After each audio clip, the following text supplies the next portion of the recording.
I saw a little movie. There's a movie, I don't know if you've heard of it. It's called Star Wars. It was, yeah, you'll see, you can check it out.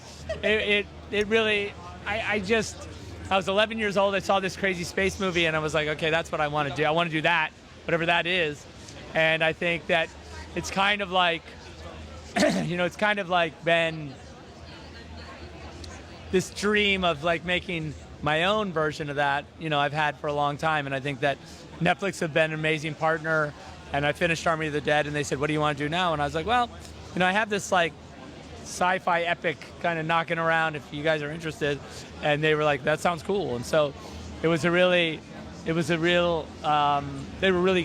kind to do that. And also the partnership immediately was, they trusted me, and they really cultivated our creative, the force, and the sheer like will to make this thing was great, because you have to start from scratch, and you have to create all these worlds and all this mythology, and it's been a labor of love, but really exciting. Now we're here, and it's pretty exciting.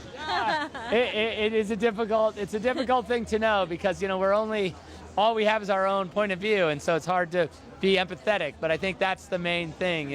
Empathy is the way of understanding like how others feel, and I think that if you can generate some empathy, I think our heroes have that ability, hopefully, and we all can learn from that.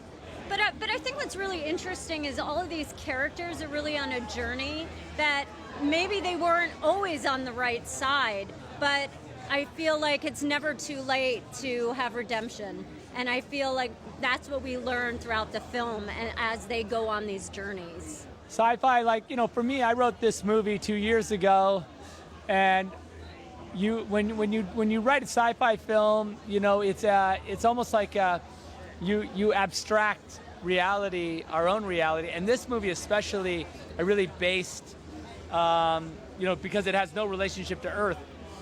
It actually has a greater relationship to Earth, because by abstracting, the worlds, you sort of get at the essence of all the things that we are anyway. And I think that was a fun exercise, and a thing that you don't really analyze it that much in the process, but in retrospect, you're like, oh my God, it's like I've really like taken the whole thing apart. It's one of those ideas that was really tenacious, and I would have it. It was always to the side, you know what I mean? It was always this idea that like when I was busy with something else and it was bogging me down, I'd be like, I'm gonna go work on my sci-fi thing that I'll never make. And but at least it was like a respite. I would always go there and I would draw, and I would like think about it, and I would like work on some super small detailed aspect of the world. And then, I think that it was that kind of persistence that like, when I had this window now, I was like, you know what, like let's give it a shot. So I think I owe it, it owes its like existence to its probably tenacity. I think that is exactly it. It's when you, and the reason why I sort of love it so much is because really in the end, every detail, everything, it doesn't owe anything to anyone else. It just exists because of its tenacity, and I'm really proud of it, and I think it's a really fun thing to do.